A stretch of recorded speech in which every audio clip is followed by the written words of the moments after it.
Hey you guys, so I'm carrying on with my Freddy Krueger repertoire series. So let me just tell you quickly what I'm doing at the moment.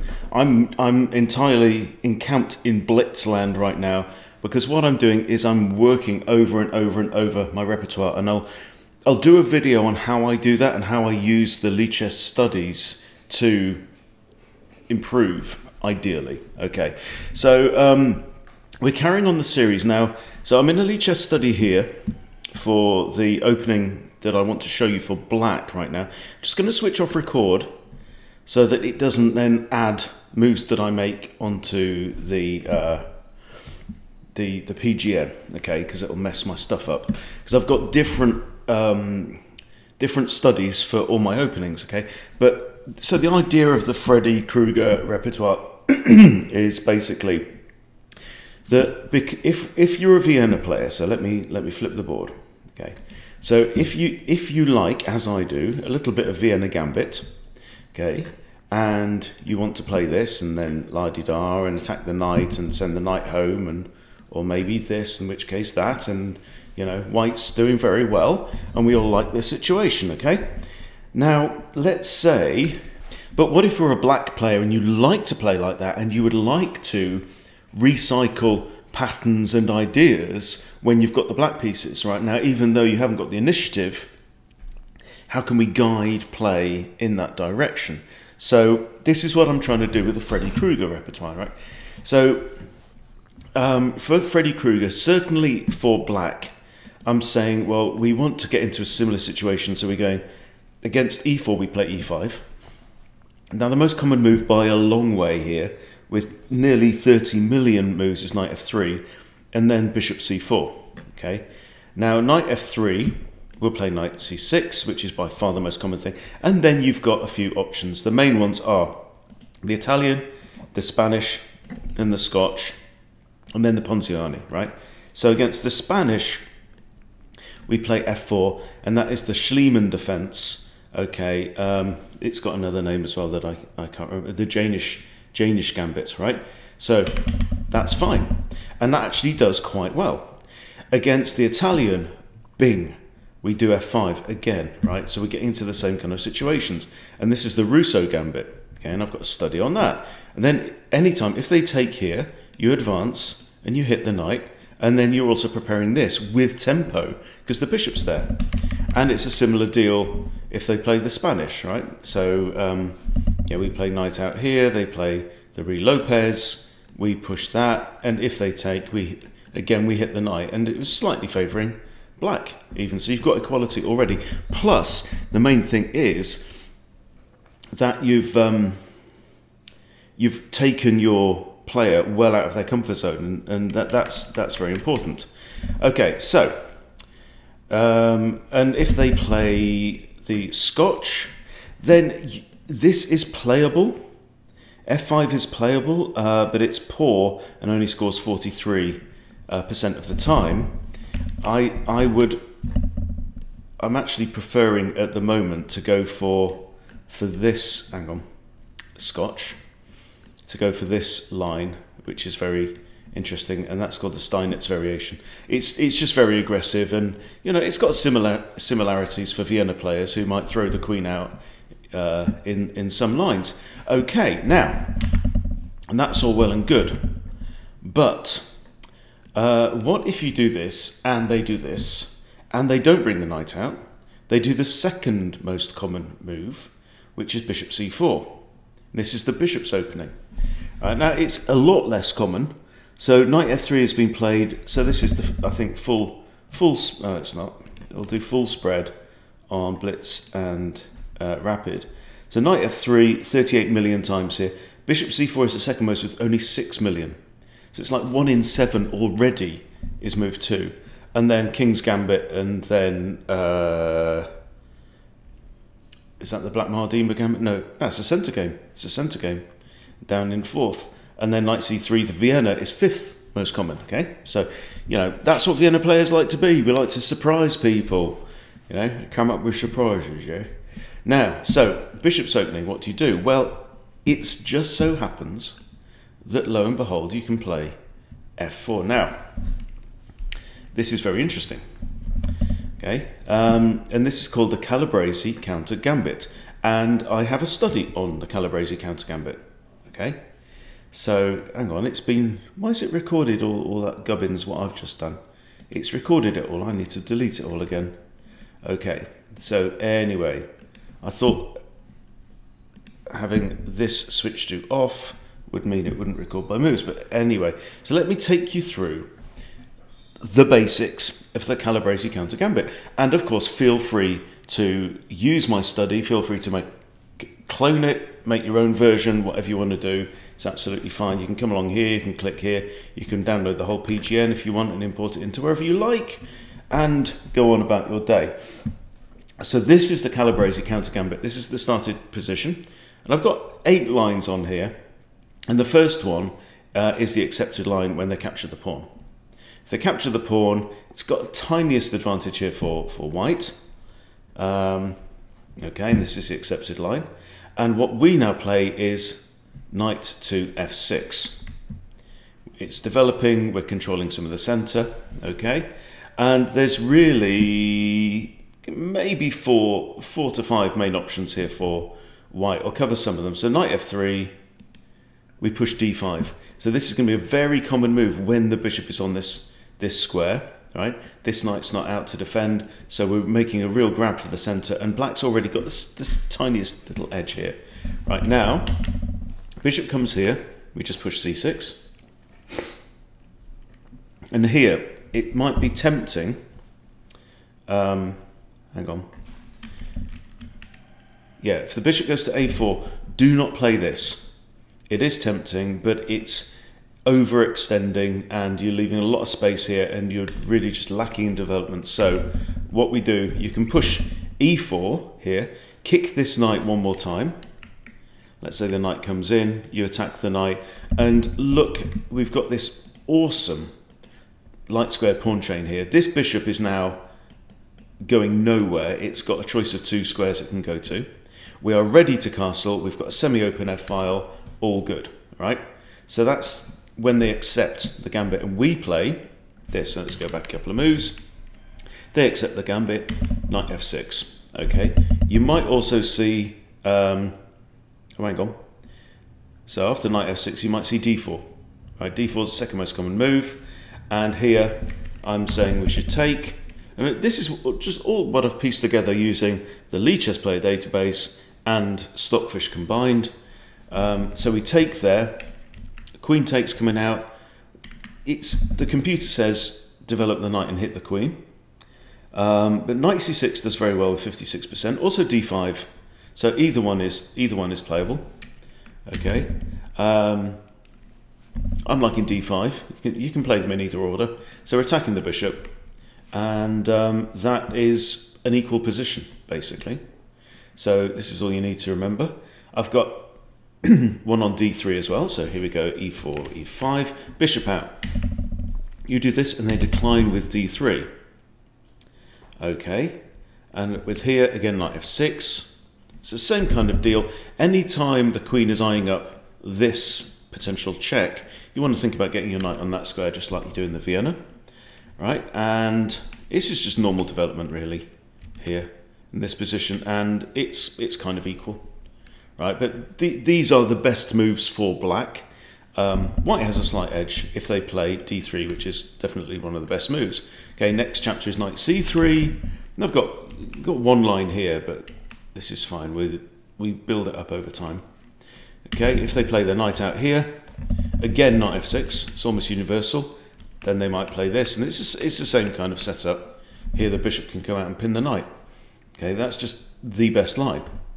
Really for black if they go down that route. Another one here, so I'm just working down all the responses that you're likely to see, and in a separate video, like I say, I'll show you how I use these. So if we offer the gambit and they come in here, now this is kind of funky. So what the bishop's trying to do here is to wreck your kingside castling right, so you capture with a rook. This pawn here is now hanging, plus look, the queen can now come out. So this almost universal move, in fact, e takes f5 is most common here. But if they play queen h5 check, That's actually inaccurate, because what you can do is just push and give up this pawn, and now black is actually slightly better, because you can push, lift your rook to g7, the queen has to move. Okay, now queen comes out here, and there's a couple of options. I'll show you them very quickly. They play e3, you take in the middle, right? And black is better, you know, plus, so it's 1.5 in black's favour here. If you bring your queen out here and they play the queen back, then we go down this line, knight comes out hitting the queen, queen retreats, takes and pushes, okay? There's a lot of kind of ideas about forward motion and just pressing forward in all of these gambit lines. And here again, black has the edge. Even though our king side is a bit wrecked, the queen side's still very tidy. So I think pushing this pawn probably to pin that one against the queen all makes sense. Let's go back to here. Okay, so if they do this attack, and we play the queen out, another option might be queen to h6. So queen h6 rather than to h8, develop, knight comes in, we're now targeting the c2 fork, and again black is slightly better in that line. So basically what it comes down to is, yeah, bishop takes g8 does not work out well for white. So from this situation, if they see this, you just recapture and you should be absolutely fine. Okay, now there's another line with an immediate queen h5 check, which is not fantastic. Okay, so if we play this and then the queen comes straight out with check, again we've got no issues because we just push g6 with tempo. We've blocked off the diagonal towards the king. The queen has to retreat. And actually you can develop either knight here. They're both pretty much equal. And black already has an equal position. And white just doesn't seem to have a way in here. We're already building up a nice light square pawn chain. Light square bishop and queen are developed, so they're the only developed pieces. Okay, now if knight c3, which is quite common, then we just push ahead, develop our other knight. If they take, again, we're just pushing forwards. This adds a second attacker to this, hits the queen. We're also attacking c2, and black is actually in a strong to winning position already. Okay, there's a couple of other options here from knight to here. Hang on. Yeah, so if we bring out our, yeah, so like we said, we can bring out either knight from this situation. If we bring out the c knight, knight c6, again, you're just pressing forwards, right? All this kind of ideas with tempo. We'll take a quick look at a couple of other responses that you might get. d4. d4 is already better for black.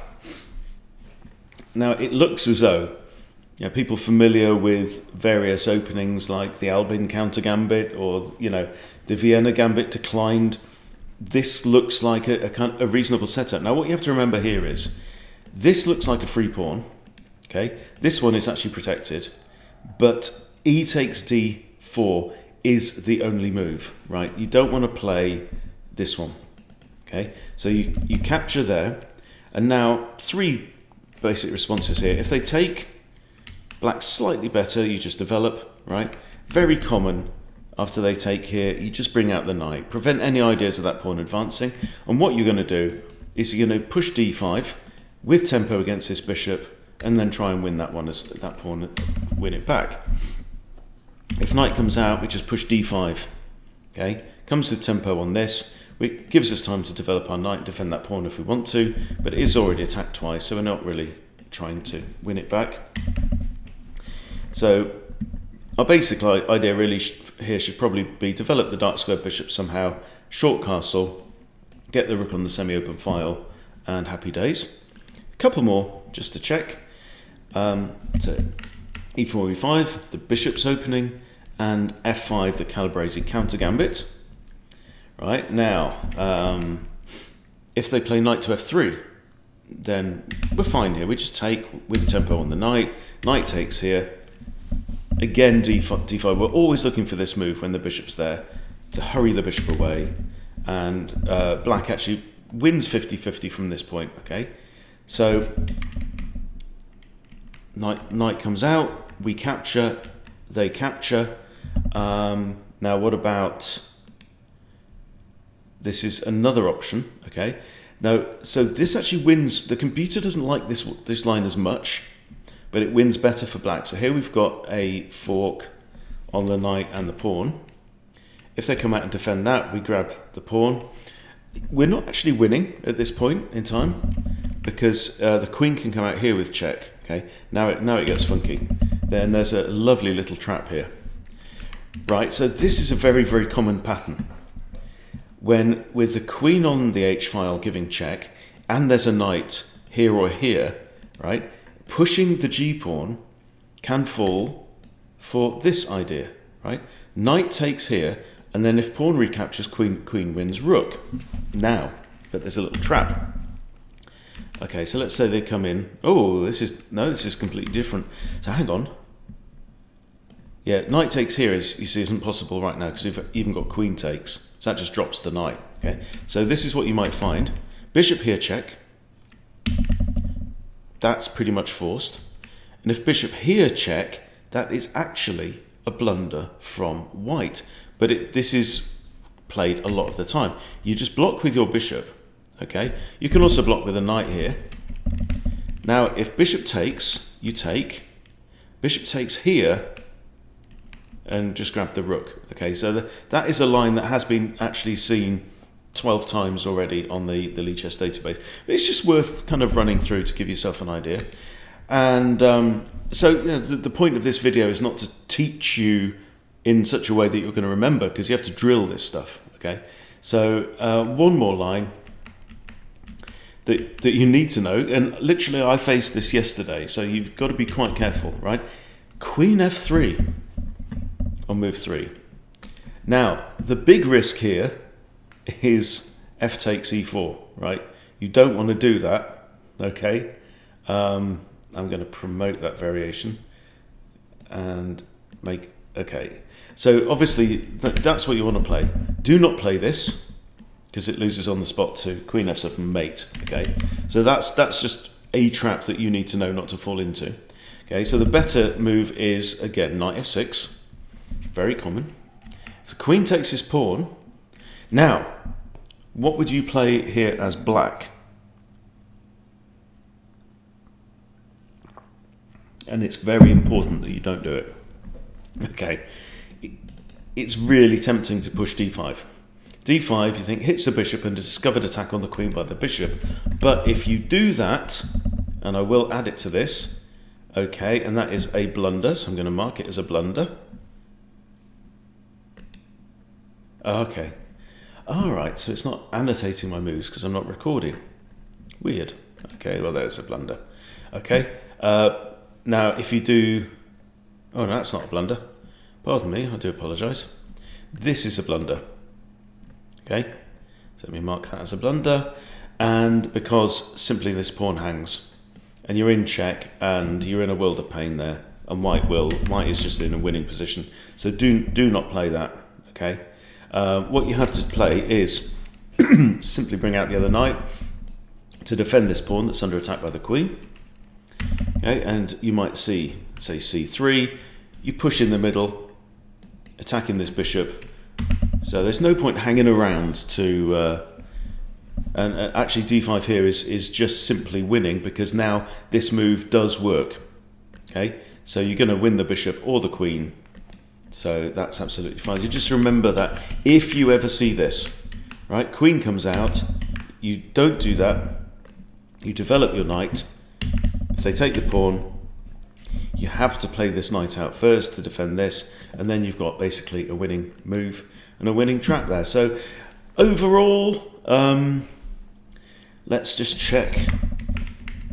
So with here, you can see f5 is right down the bottom. It's like 10th most common, okay? But it wins slightly more of the time for black, 49% against 48%, and you can guarantee that most Italian players will not know what to do. And I can tell you, when I've been playing this in Blitz recently, whether it's the Russo or the Calabrese or the whatever it is, the Schliemann, the other one, we literally, I'm hovering with the first move. I'm hovering with the second move very often to bring the knight out. And if I see this, I just bang out f5. And it's nearly always in this 5-minute blitz that I've been playing, there's a 15 to 20 second pause from my opponent when they go, what the heck is this? Is there some foul play afoot here? You know, did he just do something stupid or clever? I don't know. And they have to start thinking, which is great, and that's what you want. And that's what I'm trying to go for. That's the idea of the Freddy repertoire. Lots of open attacking games. If that's not your style, please ignore everything I've just said. Okay, and I'm going to do another video shortly on how I use Blitz and Lichess studies together to improve my own play. Okay, so thanks for watching, everyone. Please subscribe to Chess Bootcamp if you haven't subscribed, and I will see you soon.